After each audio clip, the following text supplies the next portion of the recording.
All right, the Portal Party is still popping. Caleb Love has found a new home in Ann Arbor. We got to talk about Hailey Van Lith leaving Louisville. What is going on in Louisville? First Ellis and now Hailey. Where could she possibly land? Will it be another Adidas school? Let's talk about it on today's show. You are Locked On ACC, your daily podcast on the Atlantic Coast Conference. Part of the Locked On Podcast Network, your team every day.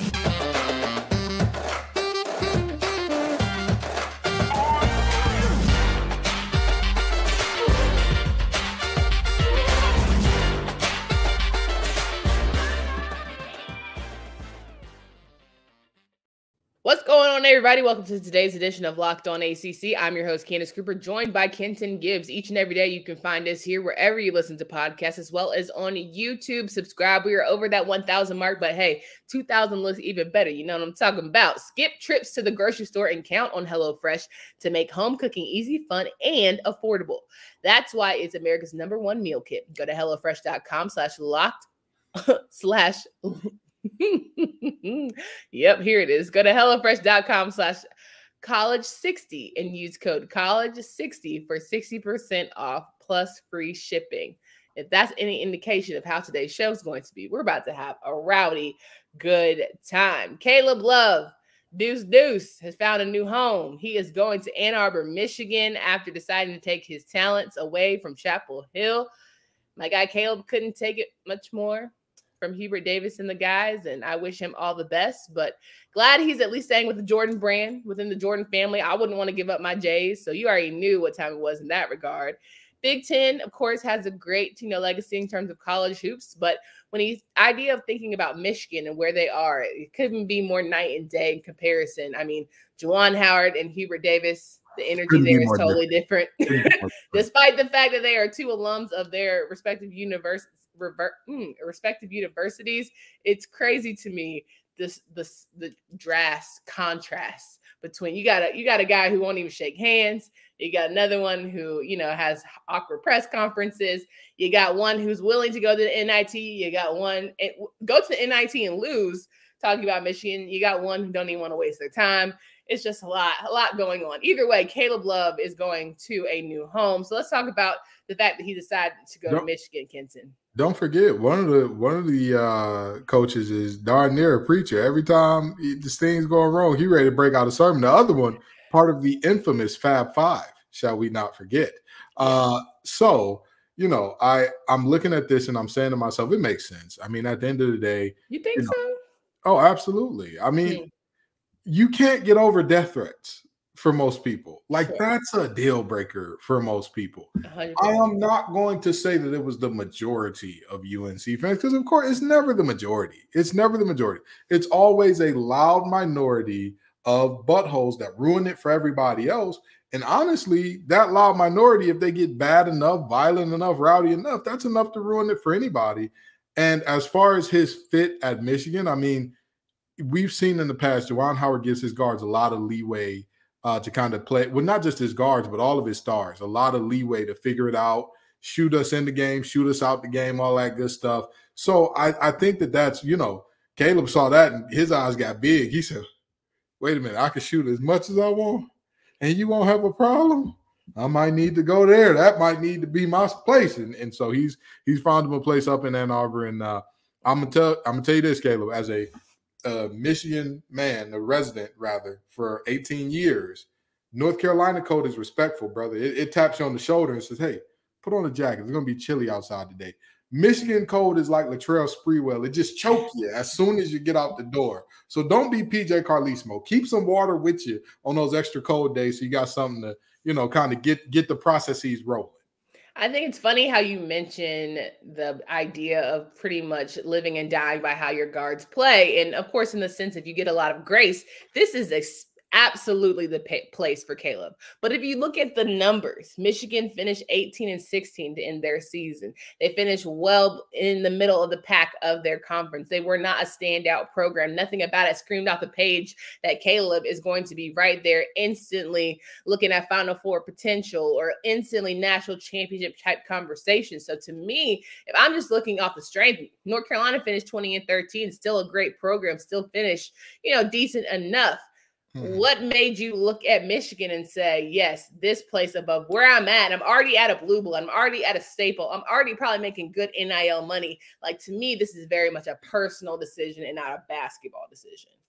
I mean, again, when you start beyond the death threats, I think it's a personal decision beyond a basketball decision. How much more personal is it beyond your life? But I mean, if you look at college sports, people threaten people all the time. Not to say that it's good, it's disgusting, but it happens way more often. Like, you look at the kicker who missed the kick during the Clemson NC State game. The death threats, my guy Chris Dunn, right? It was Kyle Bambard at the time. Kyle Bambard was the kicker. And I wouldn't have been surprised if he left. I wouldn't, I mean, granted, he came back, but I wouldn't have been surprised if he was like, hey, y'all got it, bro. I'm good. Like, sure, but that happens everywhere. It's this gross part of the game, and it's a quiet majority. But I don't think that that's what was the camel. I don't think that was the last straw. I don't think. But here's the thing: the phrase "the straw that broke the camel's back" exists for a reason, because it's not a situation where it's the cinder block that broke the camel's back. It's literally the last straw of hay on top of all the other bales that was like, all right, that's enough. I can't take it anymore. But here's a theory. And remember what we heard about last season in terms of off the court things that had occurred there. You're absolutely right. This could be completely unbasketball related. All the things that he's been through personally while there. Again, but Kenton, listen, hear me out. What if it wasn't even Caleb saying it might be time to find a new home? Let's throw a little conspiracy theory out here. What if he wasn't welcome back? I'm gonna tell you this. I'll say the same thing for him that I said when I heard that allegedly, Kenny Payne told LSU would have to take a different role with the team. I'm not saying that Kenny Payne said that. I'm saying it's alleged that he said that. Same thing I'm gonna say to Huey. Brother, it better work out for you. It better work out for you. Whatever you got coming in, whoever you got on the way. I'm not saying that Caleb Love was the second coming to Jordan. I'm not saying that he was going to be a 25, 5, and 5 guy next year, shooting 40% from deep, 55% from the field, 80% from the free throw. I'm not saying that.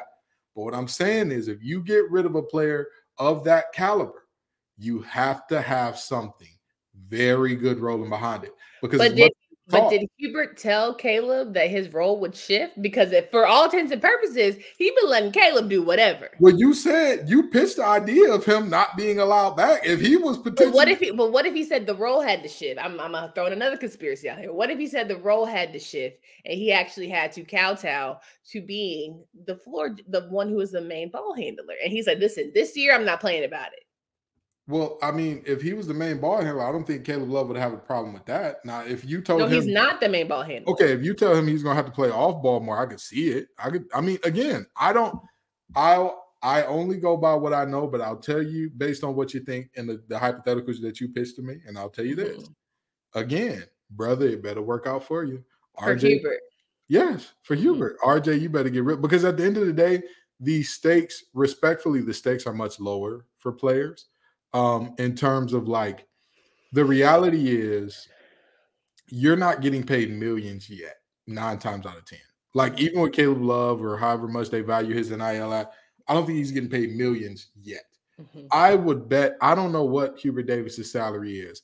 I'd bet my left arm and my unborn first child's name that I know Hubert is making 7 figures plus. So there's a different level. No, he is not. He isn't? No, he is not. What? It's only football players that make money like that? I mean, football coaches that make money like that? Yes, he's absolutely not making that money.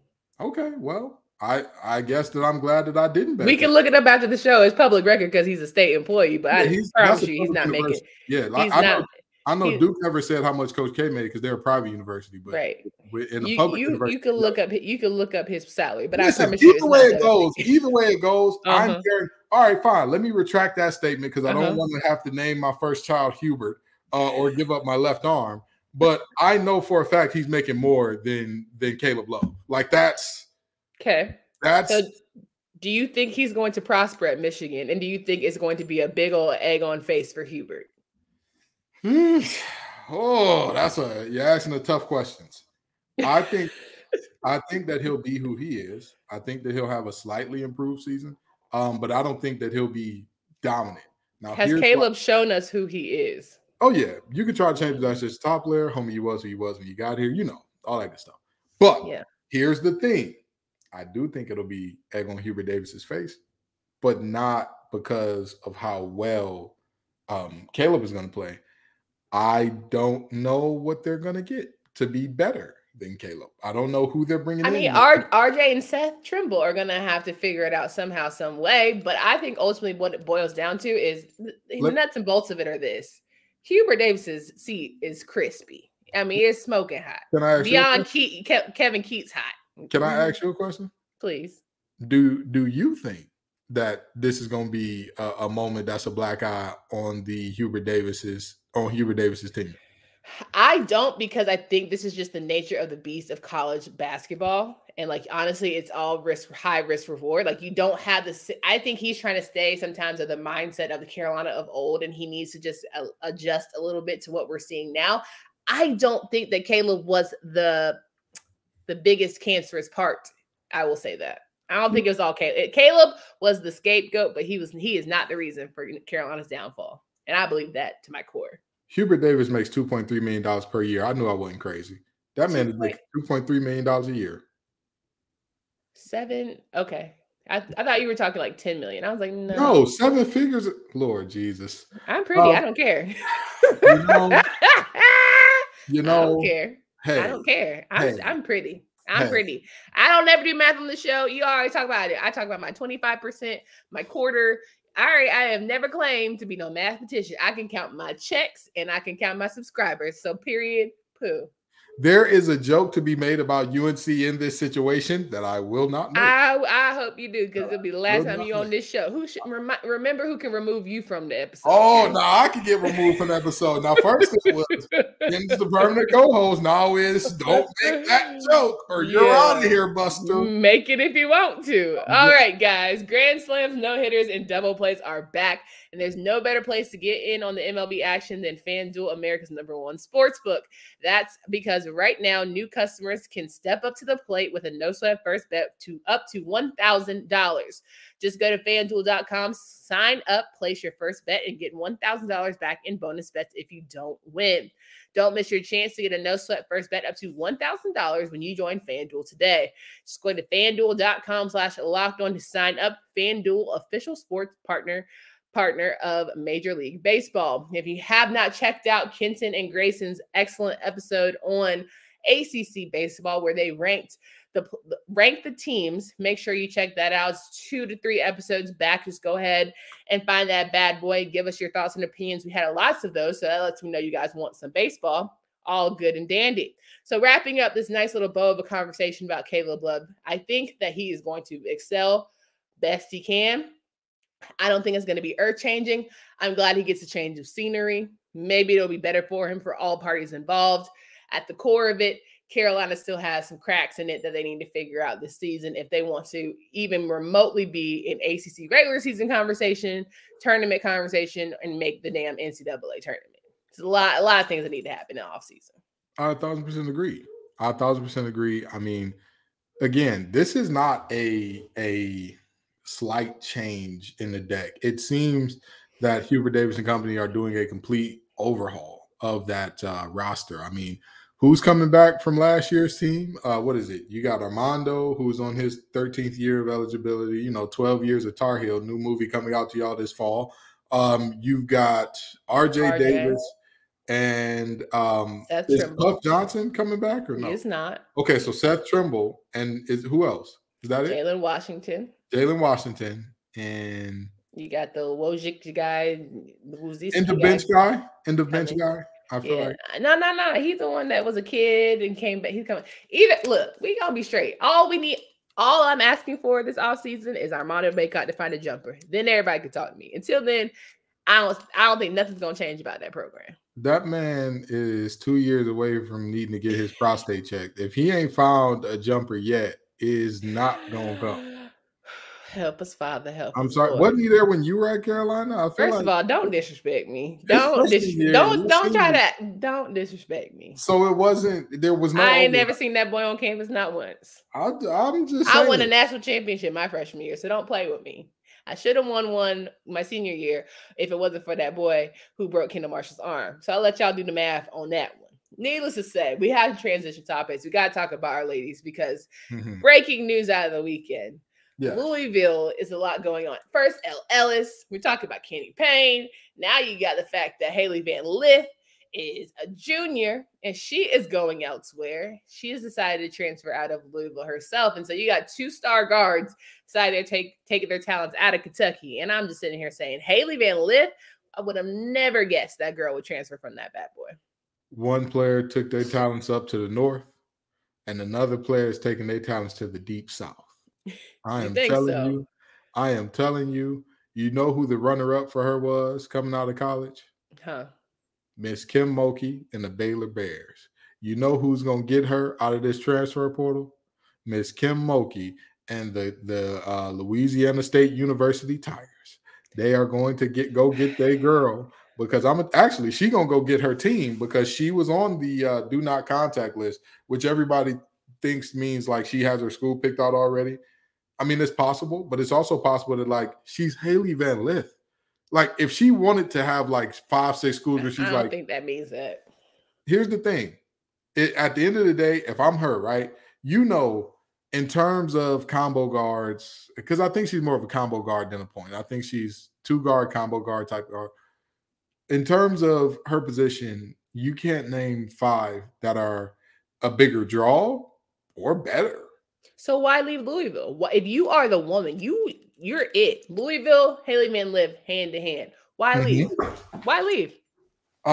Well, she may want a championship, and she may be looking around, and she may be saying, "Hey, Cochran, girl, I love you, but you're not it down low. I'm sorry." So close and no cigar is just too much of her after these 3 years. Listen, she said I had the defensive player of the year in the ACC, and me and her couldn't get it done.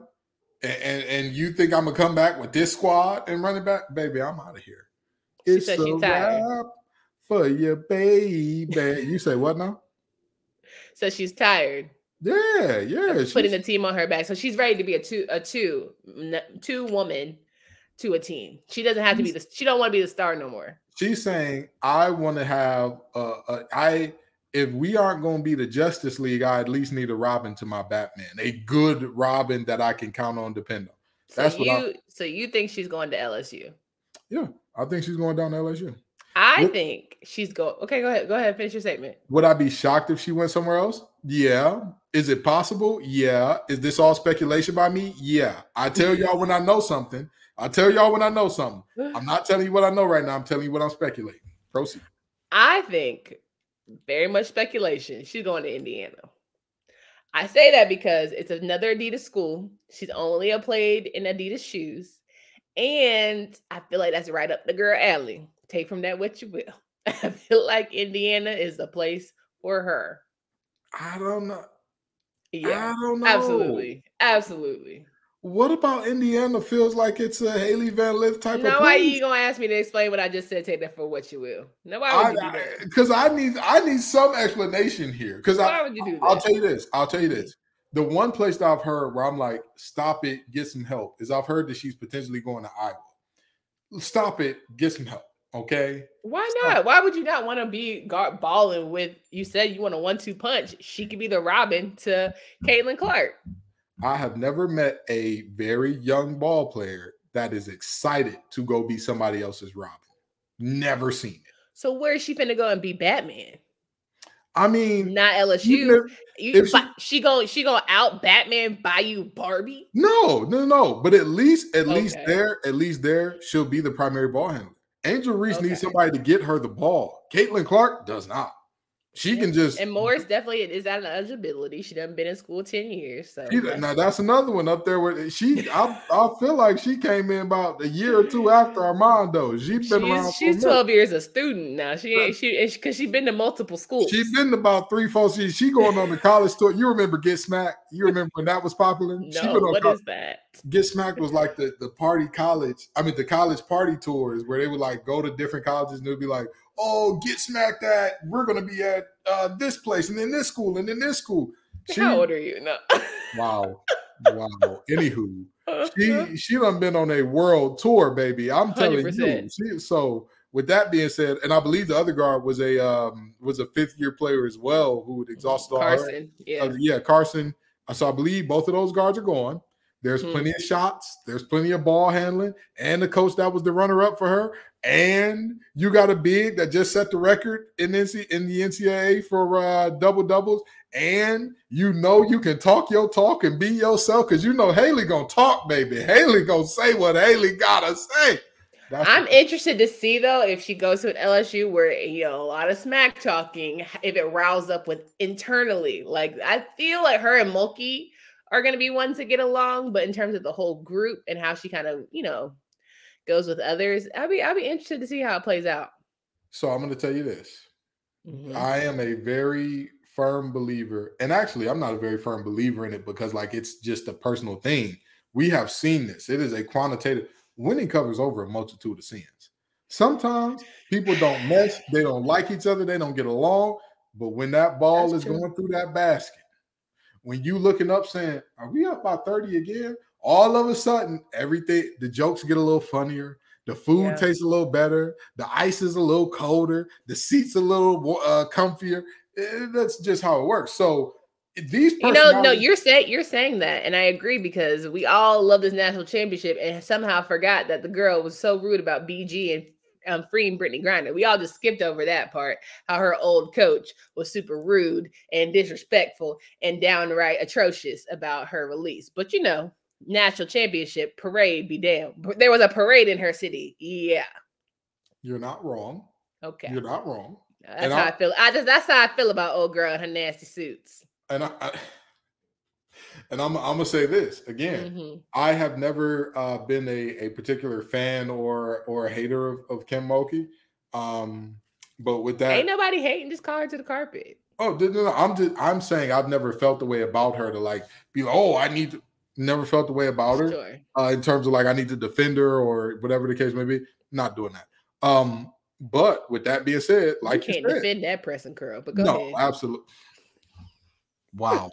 So again, I will stick with winning covers over a multitude of sins and her personality with Angel Reese's personality. And I have a strange feeling, a suspicion, a hunch, if you will, that a lot of people will receive Hailey Van Lith's personality on a potential national championship team a little differently than they do. The girl almost got into a fight during the handshake line, so I don't even know. She about that action now. I think people will like her a little bit more. I think people will talk about how passionate, fiery, and what a winner she is. I just have this hunch. I have a hunch. All right, so Hailey Van Lith goes to LSU, back-to-back championships. You calling it now?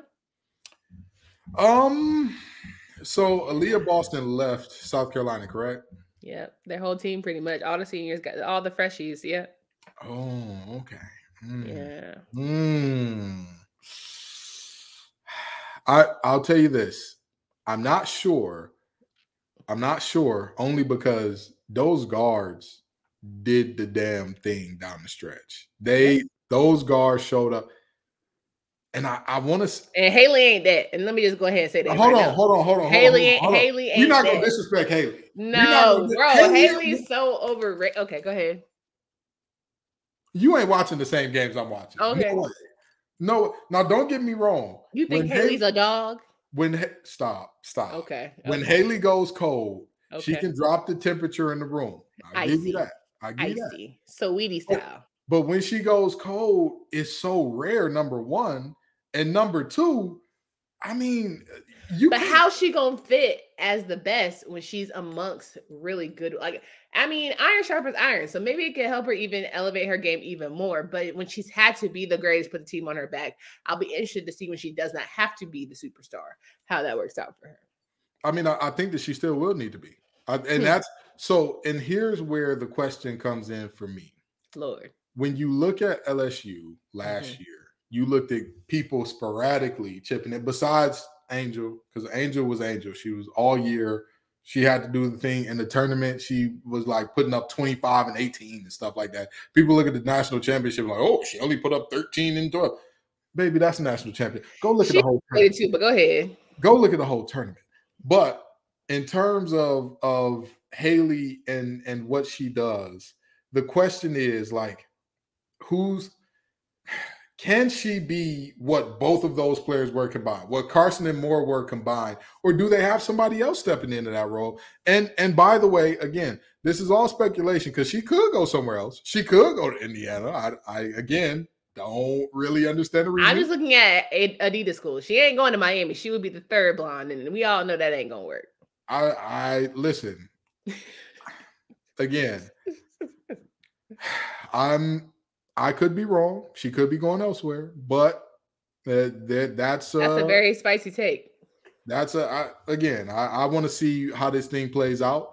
And I think that this is a very interesting talk about the in-season tampering and all that about, our coach is reaching out to players and whatnot.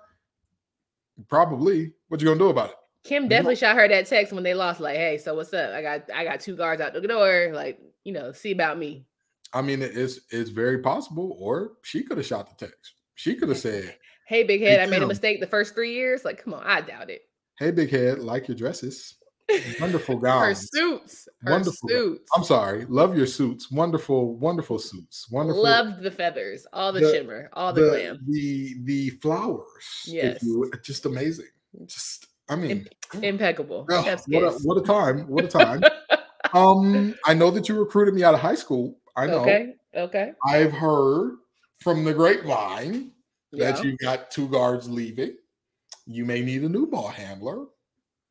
And I may be of service to you. So, I mean, hey, they say blondes have more fun. Let's have some fun to buy you together. That's exactly how the conversation went. But who knows? Honestly, at the end of the day, I wish her best of luck. I think it's more than likely going to be out the ACC, but remains to be seen. And we'll certainly have to have the conversation when she does commit. Now, basketball has been real. We're going to have a lot of portal conversations ongoing because we have a lot of people still in need of a home, despite the fact that they decided to enter. But it's football time. It's spring ball time. So throughout the week, we're going to give y'all recaps, conversations around some of our teams. NC State had their spring game, so we'll talk about that tomorrow. Then you've got a week full of Miami having theirs on Friday, and you also have all of the Saturday, April 15th matchups where we'll talk about all the teams, expectations of the like, and then, of course, we'll finish it up with a couple other schools. So you don't want to miss our football coverage happening this week. I'm excited about it. I'm ready for football season. I'm very eager. I feel like the ACC has a lot on its plate. It has to step up in a big way because we went the whole football has to be our thing route. And it's not quite working out as we thought, but maybe things will shake down as we get to 2023 football season. But there it is. I got a lot for you. Kendon, final thoughts. I had bragged on NC State's offense very intently and thoroughly on Locked On Wolfpack. And I know that some people are looking at me funny saying, did you see how both quarterbacks looked in the spring game? And to you, I would simply say, stick around for this week's episode because we're going to get into it. Can't wait. For Candace Cooper and Kenton Gibbs, we hope you guys come back again. Spring talk all week. Until next time.